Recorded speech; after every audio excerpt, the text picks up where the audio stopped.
You are traveling to another train of thought, one not from this century and challenging the status quo. You are now entering the paradigm shift.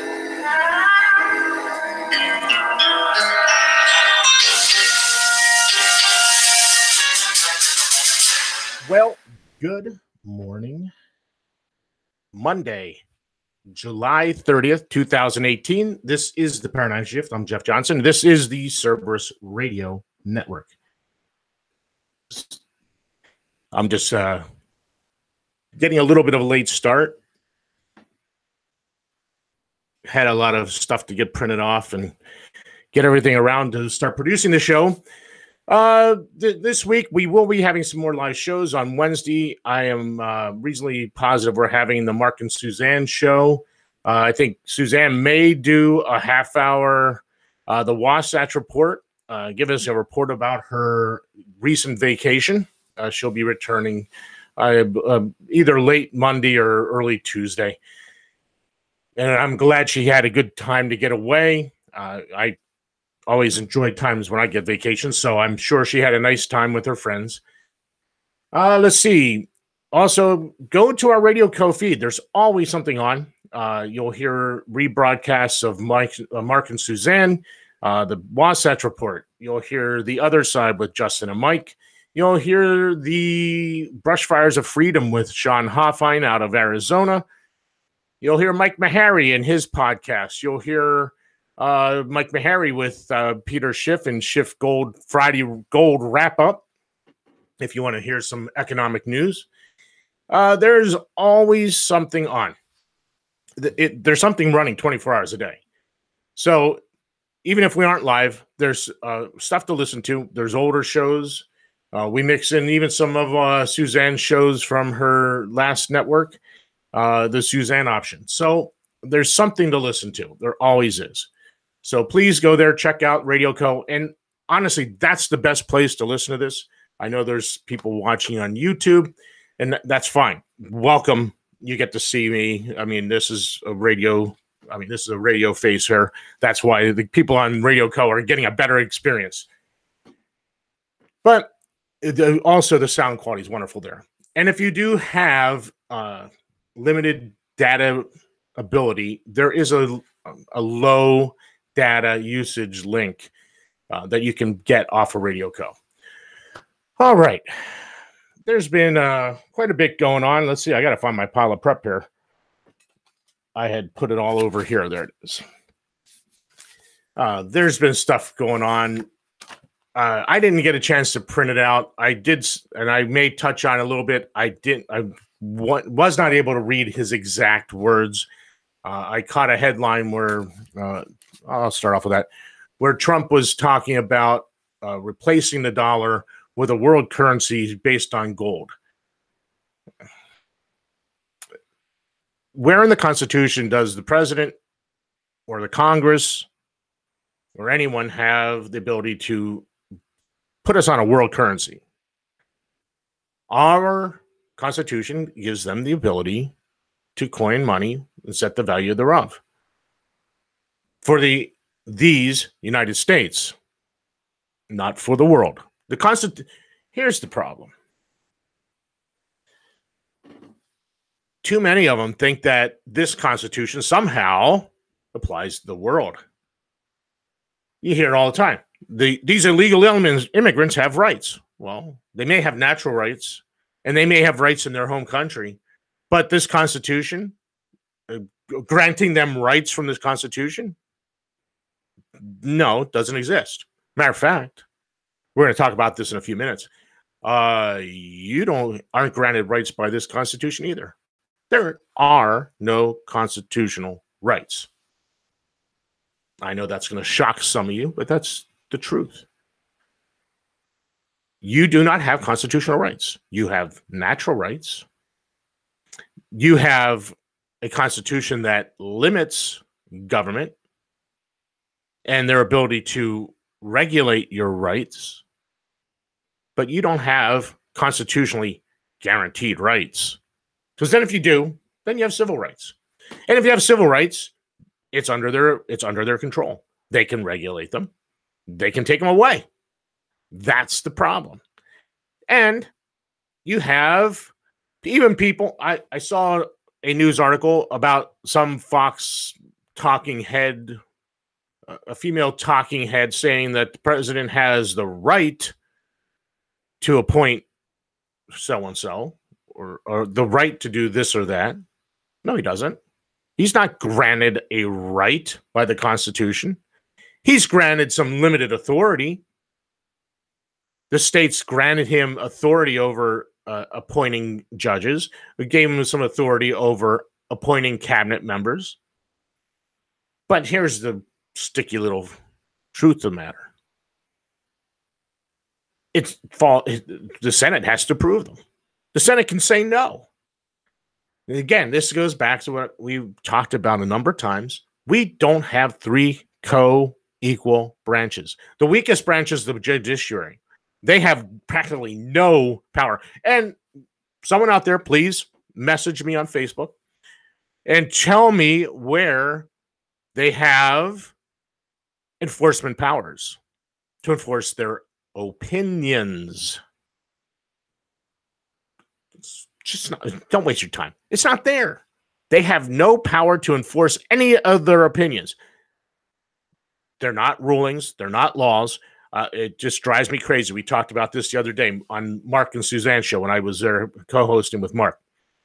We talked about the fact that somehow this whole notion that because the oracles in black dresses decreed it, it's somehow the law of the land. They're not legislators. They're not oligarchs. They're opinions. They have no ability to enforce them. There's no enforcement mechanism granted to them by the states. The president's granted some limited powers. He's made commander-in-chief when Congress declares war. He's not commander-in-chief every day of his presidency. He's commander-in-chief when there's a... Read it. Read it carefully. Read what the Constitution says, not what you've been taught in public schools. He's commander-in-chief when Congress declares war. He appoints judges. He's not granted a right because the Senate can say no. The strongest branch was the legislature. Read the Constitution. Where are all the powers vested? In Article 1. Who's in Article 1? The Senate and the Congress. That's where the power lies. We don't have three co-equal branches. The president can veto a bill, but who can? Is there a mechanism for the legislature to override it? Certainly is. There is. And who controls what the Supreme Court hears? The Congress. They can set what they hear by passing a bill in Congress. Simply said, they control what they can hear. The legislature was created to be the dominant branch of our general government. So, I got an article here from WGAL News 8, and I'm almost positive WGAL is a news outlet in Pennsylvania because this is a Pennsylvania story. Excuse me. WGAL News 8. Site for 3D printing gun files blocked in Pennsylvania. Attorney General Josh Shapiro, Governor Tom Wolf, and state police said they have now blocked access to 3D downloadable guns in Pennsylvania. An emergency hearing in Philadelphia Sunday, the company Defense Distributed agreed to make its sites inaccessible to Pennsylvania users and not upload any 3D gun files. Defense Distributed said the downloadable guns would formally be available this Wednesday. However, the company says 1,000 people had already downloaded 3D plans for AR semi-automatic assault rifle. Again, here you go, the news. It's an assault rifle. No, it's a semi-automatic rifle. Assault is is an act. Using this at-home gun printing system, Americans would be able to download a wide range of actual working guns. No, you'd be able to download and create the components necessary to start building a gun. It would not be a working gun just out of the printer because, number one, you're just not going to print a barrel. When they get to the point where they can print barrels, then yes, this would be true. I just don't think there's a way they can print a barrel that's strong enough to withhold the pressures, especially of an AR round. They're very high pressure. And 3D printer their own guns. Here's this rub. Here's where the problem is, because the own guns without serial numbers, without being subject to background checks. So here's the problem, because government is regulating your natural right to self-preservation and your natural right to self-defense. So why did I start bringing this up? Because on my newsfeed, and you people on radio aren't going to be able to see it, so I'm going to tell you, finger quotes, air quotes, Second Amendment lawyer, air quotes, in Pennsylvania said that Governor Wolf, the AG, and them are denying this company their First and Second Amendment rights.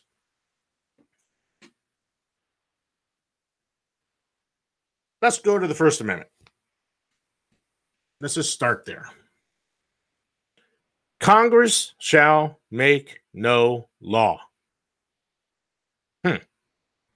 Is Governor Wolf, the AG, and the Pennsylvania Supreme State Police, are they Congress? Anyone? Anyone out there? Are they Congress? No. They are not Congress. Congress shall make no law respecting the establishment of religion, or prohibiting the free exercise thereof, or abridging the freedom of speech, or of the press, or of the right of the people peaceably to assemble and to petition the government for redress of grievances. Let's go to Amendment 2. A well-regulated militia being necessary for the security of the free state, the right of the people to keep and bear arms shall not be infringed. All right. I guess we need to back up a little bit and say, well, why don't they apply? Because of the preamble. Explains what they are. The convention of the number of states having at the time of their adopting the Constitution expressed a desire in order to prevent misconstruction or abuse of its powers. Who's going to misconstruct and who's going to abuse the powers? The newly formed general government. So you had states that were very worried that they would abuse their powers and use it to sorry about that. Didn't hit the mute button fast enough. All right. They were very worried that they would abuse their powers and try to regulate natural rights. Did these rights, expressed in 1 and 2, did they exist prior to the Constitution? Absolutely. Yes. You can't say no. Yes, they existed. So did this grant them the right? Were you granted a right because the Constitution was, according to some, divinely inspired from heaven above, and it's holy writ? It's just like reading the scriptures. Did that somehow, all of a sudden, out of the blue, give you some right because someone put this on a piece of paper? A human being put this on a piece of paper? No. You already had the rights. And so, and what? The states were worried that the newly formed general government was going to abuse its power or use misconstruction. And let's go aside there just for a second. Are they today using misconstruction to expand their powers? Absolutely. Who out there hasn't heard of the 14th Amendment, the incorporation doctrine? Where did that come from? It was created out of the thin air by the court. There is no incorporation doctrine in the 14th Amendment. Where'd that come from? Some court said, we have the power to do whatever we want. It's incorporated. We can make you do anything we want now because we now have ruled, and now it's precedent that you are under our control. They made themselves oligarchs. They made themselves the law of the land. And most conservatives out there somehow are okay with that. They're fine with the whole idea of incorporation.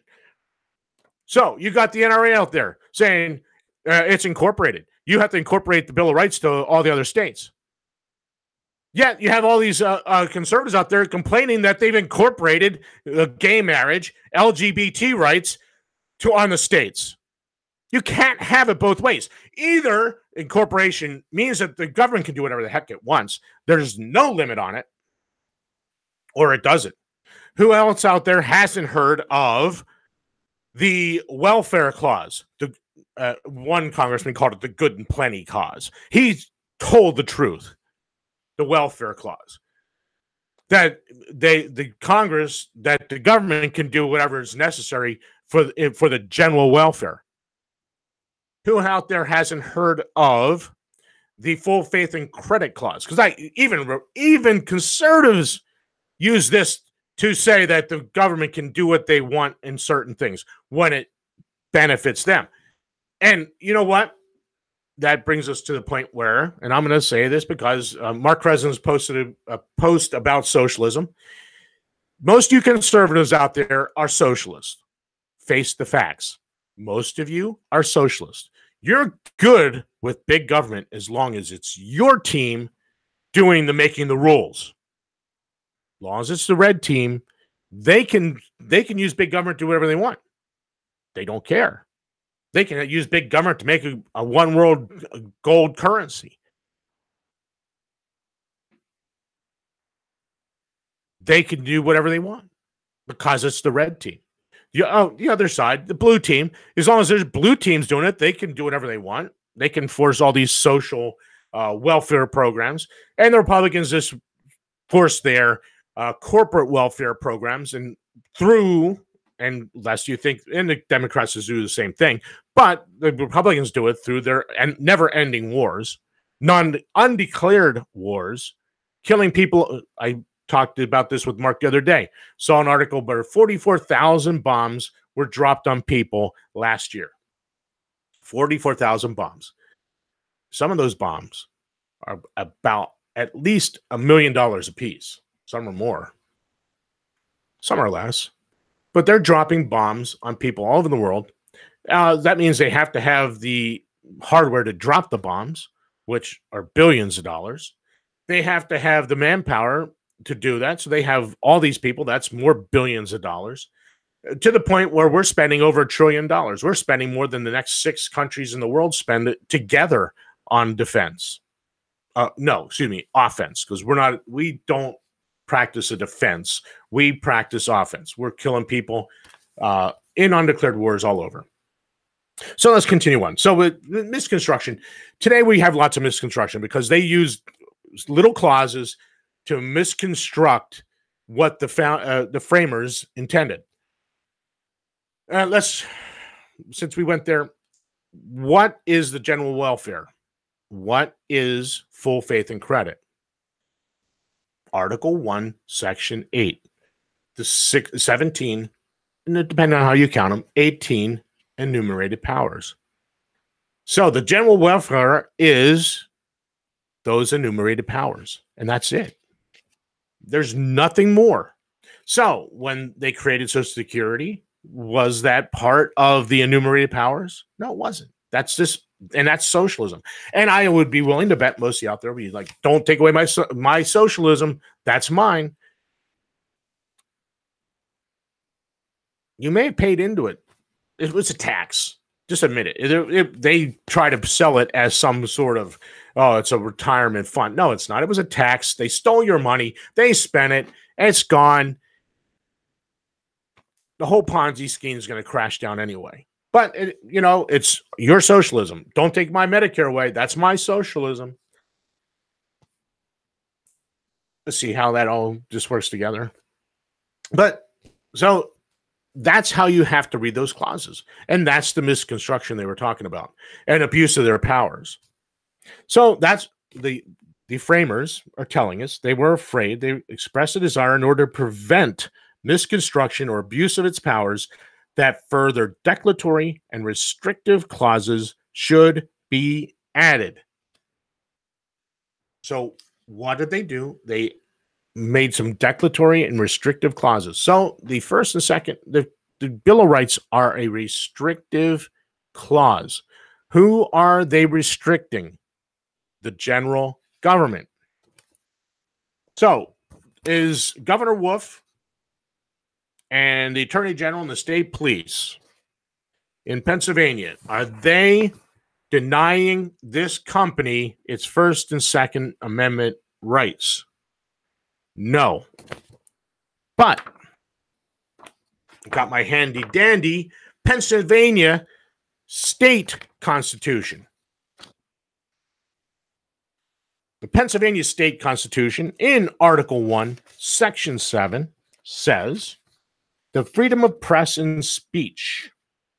The printing press shall be free to every person who may undertake to examine the proceedings of the legislature or any other branch of government, and no law shall ever be made to restrain the rights thereof. The free communication of thoughts and opinions is one of the invaluable rights of man, and every citizen may freely speak, write, print on any subject, being responsible for the abuse of that liberty.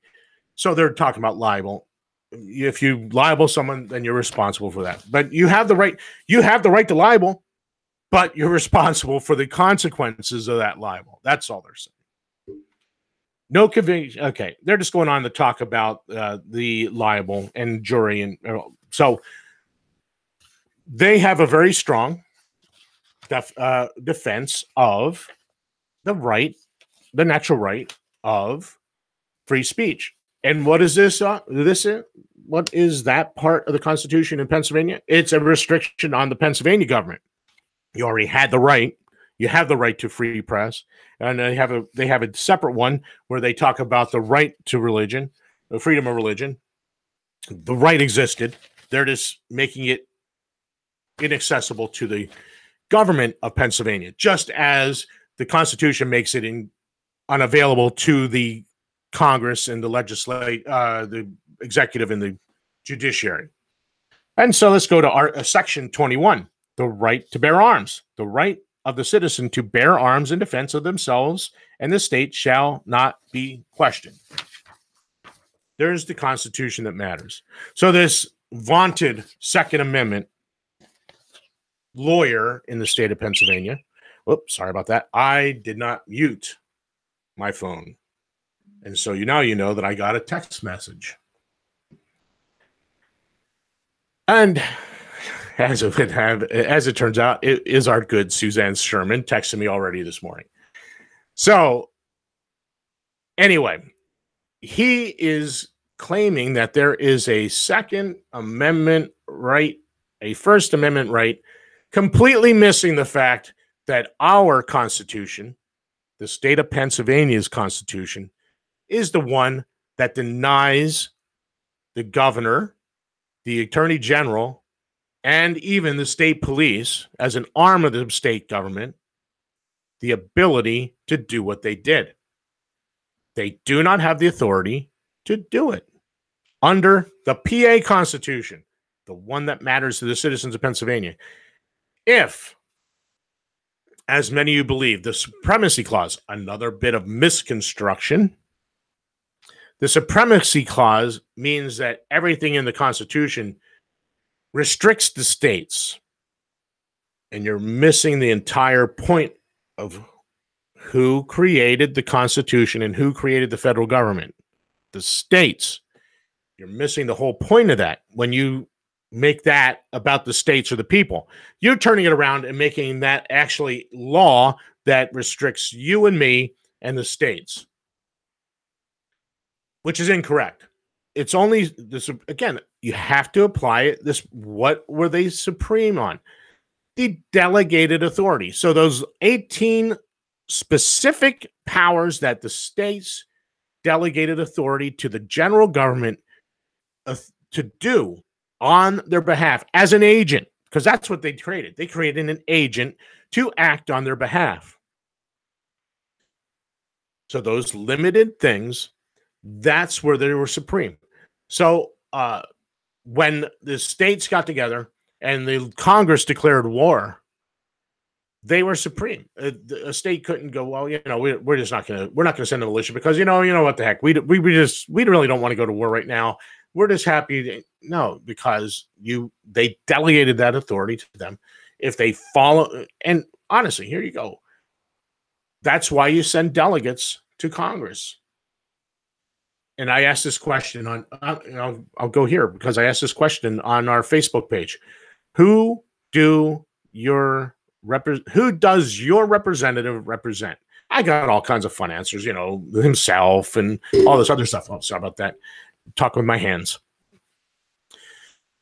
I got all of the normal answers, the corporations themselves, all these others. And so I said, you know what? I agree with all those answers because that's true. That's who they're representing. But who were they supposed to represent? They were supposed to represent you in your district. Now, do they represent the blobistan of the American people? As you hear them they say constantly, the American people, does your congressman represent the American people? No, he is your representative. See, this is what I mean. We've lost this whole idea. So why did I say that? Because if indeed the Constitution is now the law of the land and it rules, because that's in essence what you're saying, it rules the states, it rules the people. Go to the Philadelphia Convention notes, read the Philadelphia Convention. Every time they talked about making the general government supreme, have a veto power over the states, it was roundly defeated. It was overwhelmingly defeated. Does the federal government have authority over the states? Because this is pivotal. This is the crux of the issue. Does the federal government have authority, power over the states in the Union? No. The states created the Union. The states are supreme. And that's why this is the Constitution that matters. The Pennsylvania Constitution is the one that matters to me. The New York State Constitution is the one that matters to you guys. And trust me, the New York State Constitution stinks. It's awful. They have written out all of the protections. Now, can they take away your natural rights? Here's where it comes down to, folks in New York. Can they take away your natural rights? No. They are inherent in you. So that leaves you with the question. You either stay, defy them, or vote with your feet and leave. That's your choices. I mean, I was what was that article I saw? Oh, there was an article I posted the other day, or I posted yesterday, about a World War I. I'm almost positive it was a World War I memorial somewhere that the courts ordered to be removed because it was a big cross.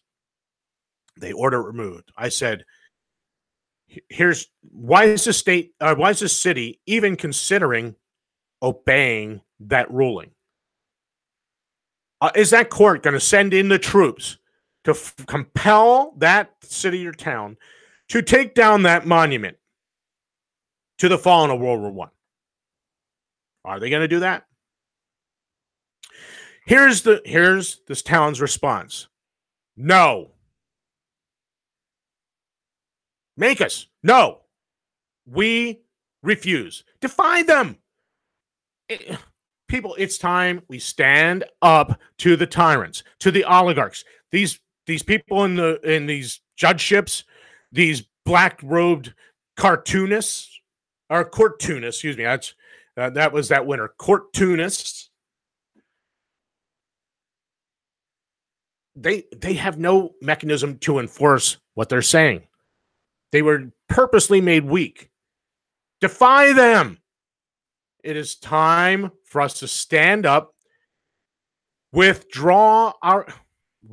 the Declaration of Independence, withdraw your consent. The consent, it's frustrating, folks. It gets very, very frustrating. That's why I sound frustrated right now, because we have the power. We, the people, are the ones that consent to be governed. Withdraw your consent. Say no. Now, I mean, that there's consequences to saying no for this town, maybe. Maybe they will send in the troops. Maybe they've gotten to the point where they're just going to send the troops in and they're going to enforce their will through the gun. Who knows? The state of New York, you say no, you are exercising your natural right, they're going to send guys with guns. I mean, there is consequences to withdrawing your consent. I mean, I'm not telling you that's what you should do. I'm not advocating violence. But there's coming a time where we're going to have to draw a line in the sand. I don't know when it is. I voice my displeasure every year when I get my property tax. And I did it just the one I sent the other day. On my check, I always write this one says 2018 extortion demand because this one here was for being a living, working human being. That's what I put exactly on it.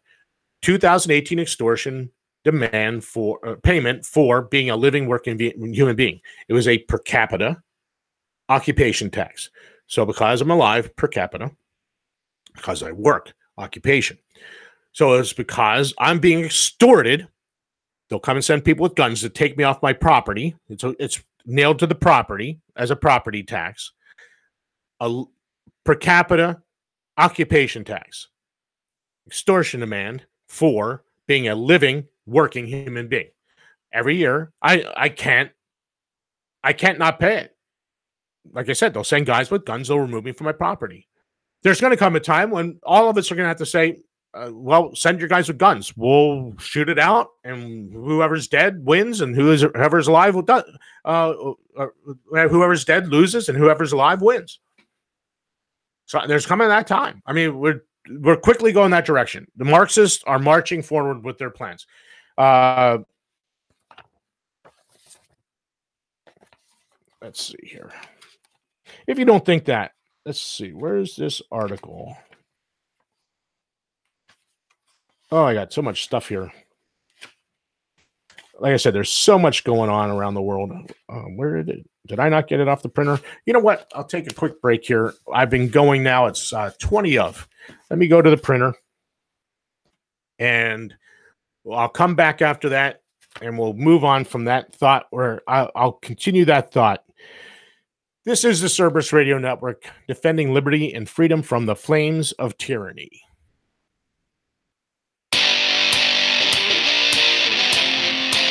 Oh, good.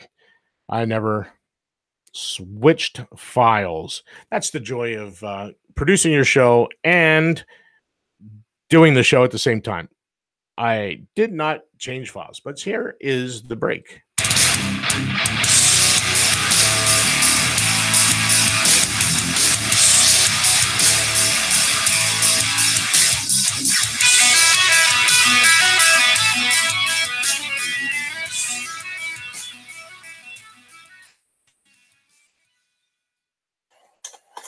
Citizens, soldiers,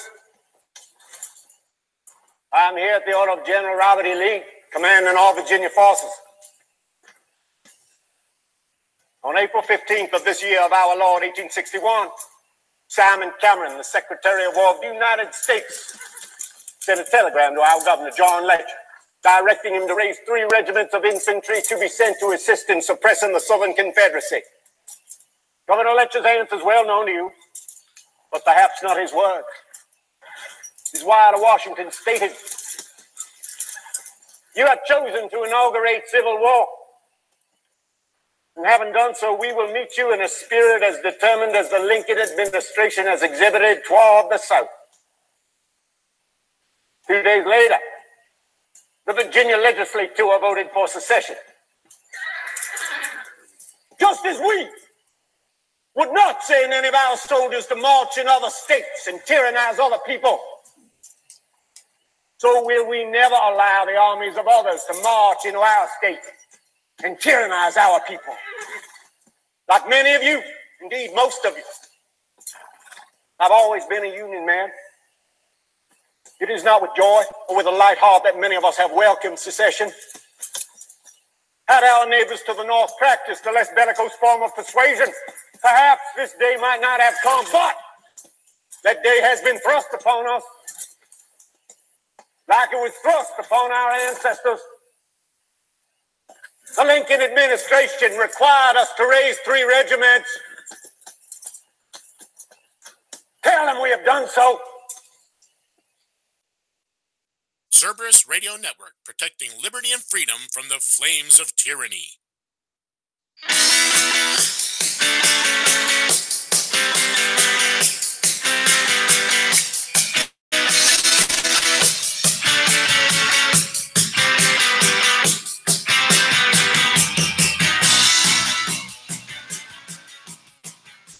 Well, welcome back to the show. This is the Cerberus Radio Network, defending liberty and freedom from the flames of tyranny. I did go and get that article off the printer. That's right where I left it. We were talking before the break about how they are quickly expanding their power, quickly drawing the line of where they're going to allow you to do whatever or compel you to do whatever they say you're going to do. I mean, this was just, when I first saw this, I was kind of in shock. I couldn't believe it.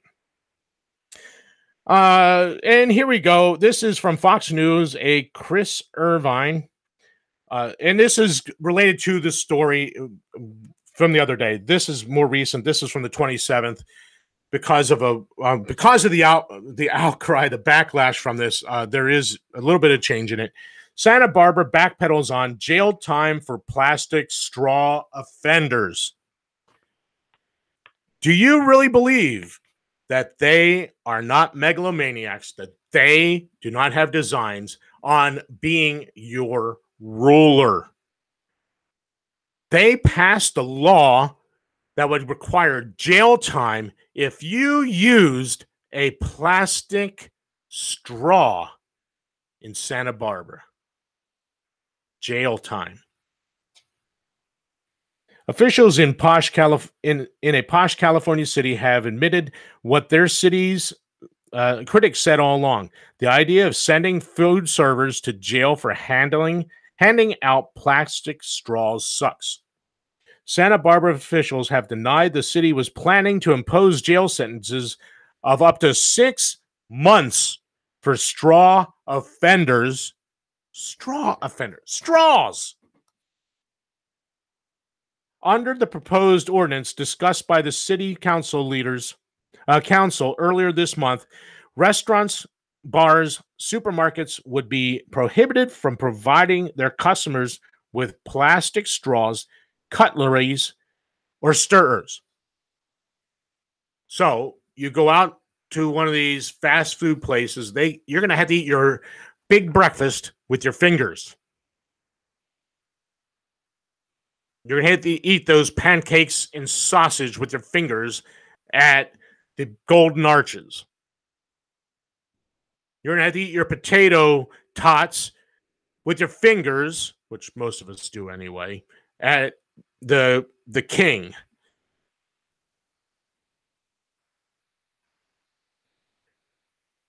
Are these people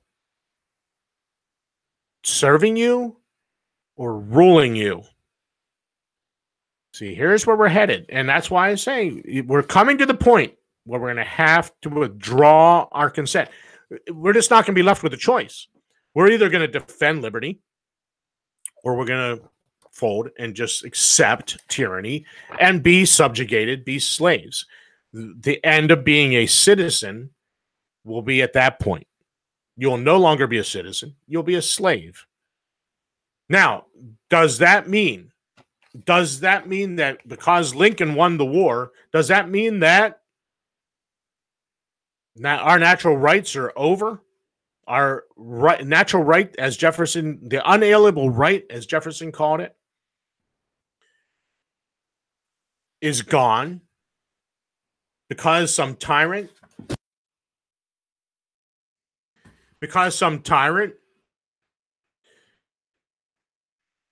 said so, that our natural rights are gone. Our natural right to self-determination, natural right to free association, they're just over. No. The ordinance is, okay, such a penalty, okay, here we go, back to this. The ordinance discussed, cited Chapter 1.28 from the city's municipal code, which would begin with a warning and then escalate to a fine not exceeding $1,000. So $1,000 fine for giving out a straw or a plastic fork to eat your big breakfast. Imprisonment of a term not exceeding 6 months for repeat offenders. So 6 months in jail for giving out a plastic straw or a plastic fork or stir for your coffee.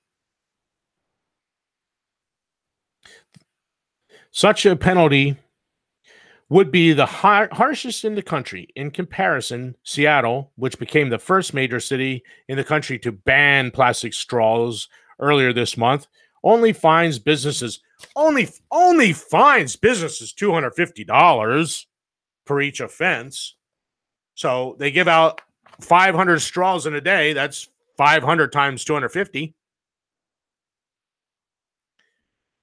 Give out the Big Arches gives out a fork to 2,000 people. That's 2,000 times $250.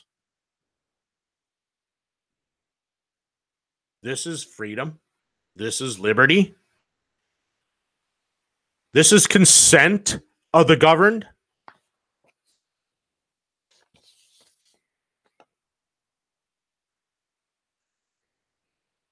Oh, let's see. Do I want to read any more of this? Santa Barbara's a silly environmental policy demonstrates the misgovernment of California cities, he said. Violent crime, property crime in the state are rising. The homeless are making our streets increasingly unsafe. Instead of addressing these basic public safety problems, cities like Santa Barbara are sending the police off to chase soda drinkers who might use a straw.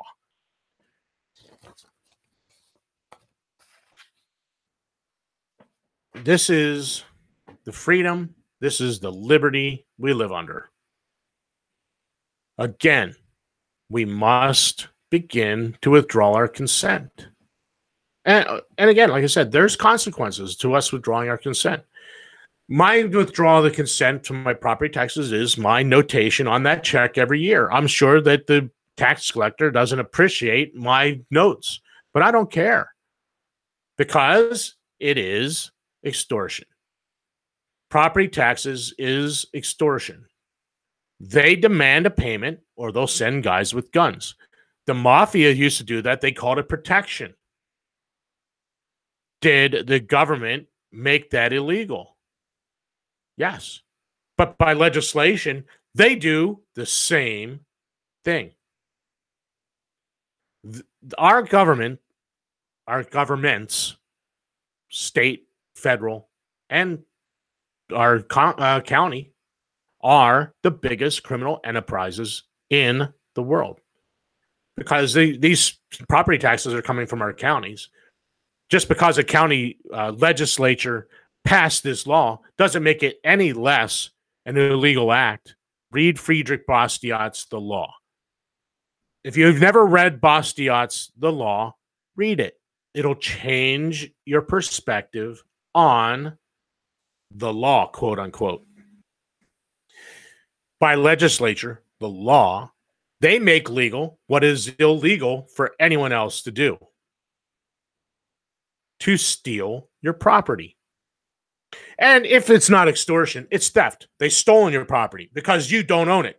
They now own it, and you must pay them rent every year for the ability to live there, or they'll send guys with guns and kick you out.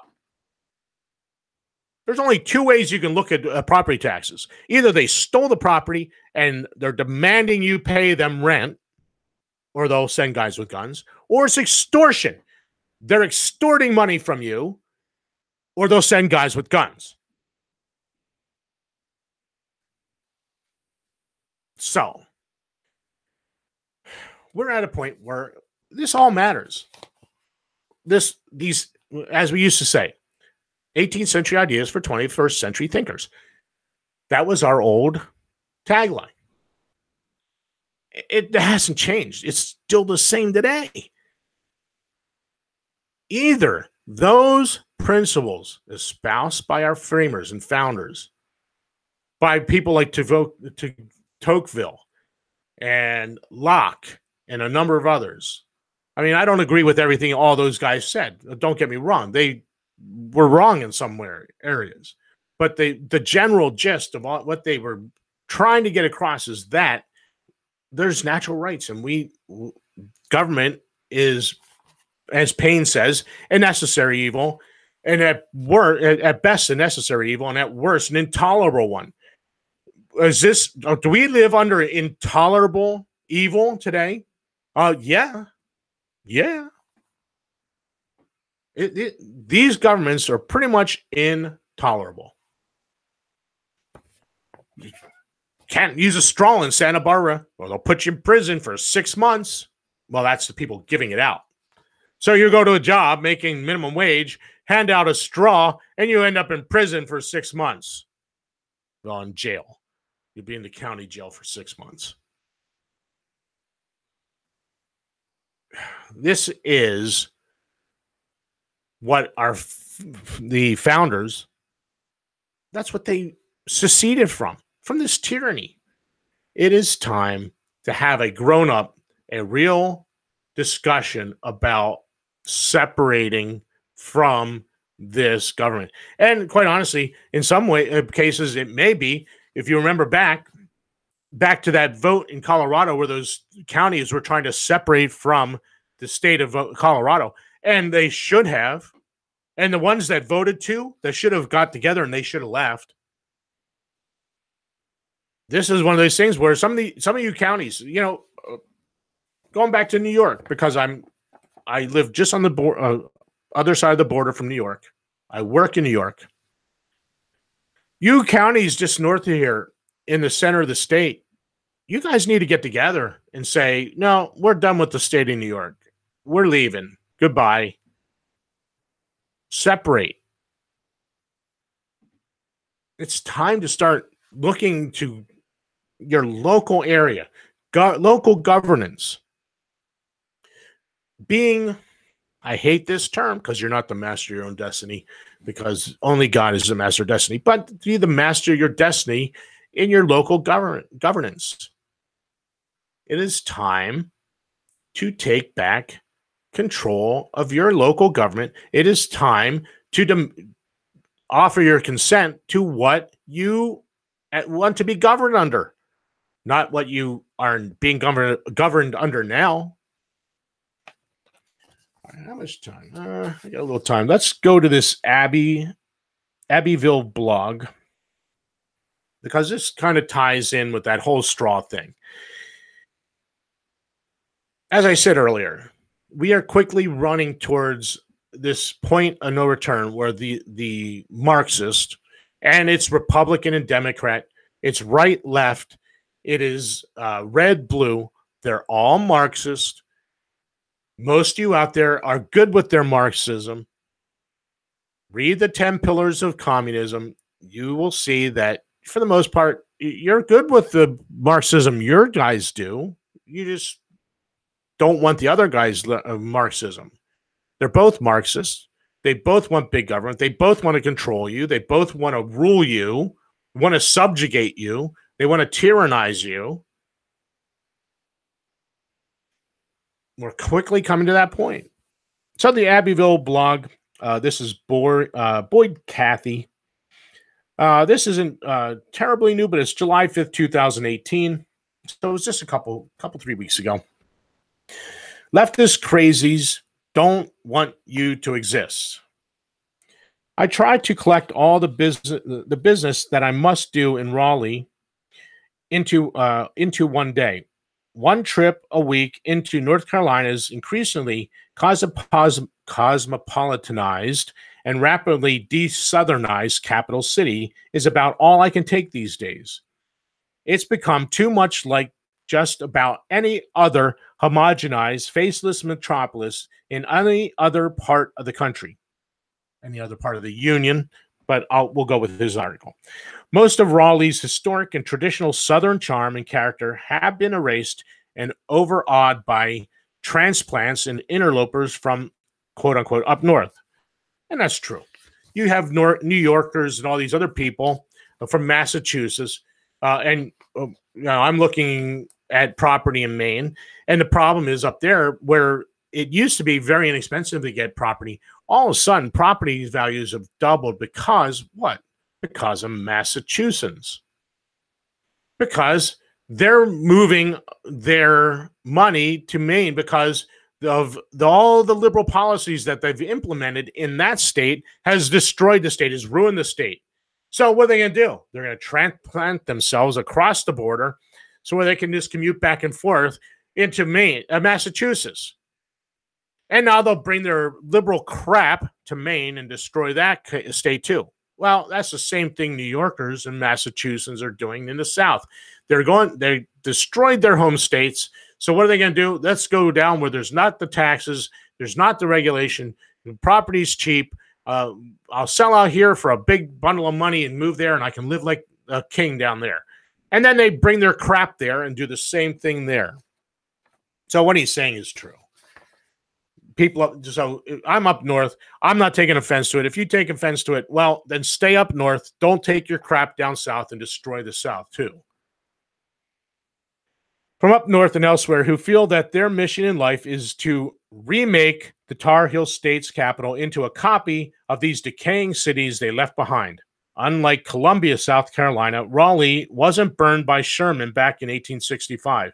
But the city's fathers back then, I'm certain, would be appalled at what has happened since then to a once gracious southern city. As the late superb southern writer Tom Landis once said about modern-day Atlanta, where is Sherman when you really need him? That's actually kind of humorous. When going into town, I usually park in the public pay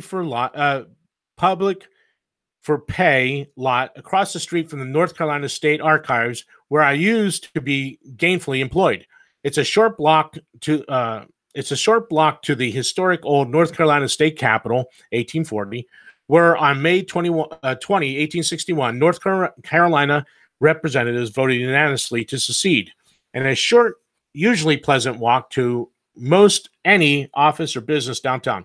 Curiously, there are some, usually newer residents of the capital city, mostly transplants, I suspect, living either out near Cary or Apex or way up in the northern extremes of the city, past the outer beltline, who have never been downtown. When I was working downtown, I used to get queries from persons who wanted to come to the archives but had no idea at all how to get there. So I'm out of time. I'm not going to get to the rest of that article. This is where we're at, folks. We must soon begin to make a decision. Are we going to be ruled? Are we going to be subjects, or are we going to be the sovereigns that consent to be governed? Start reading these texts from the 18th century because they provide the answers. This is the Cerberus Radio Network, defending liberty and freedom from the flames of tyranny. Have a great day.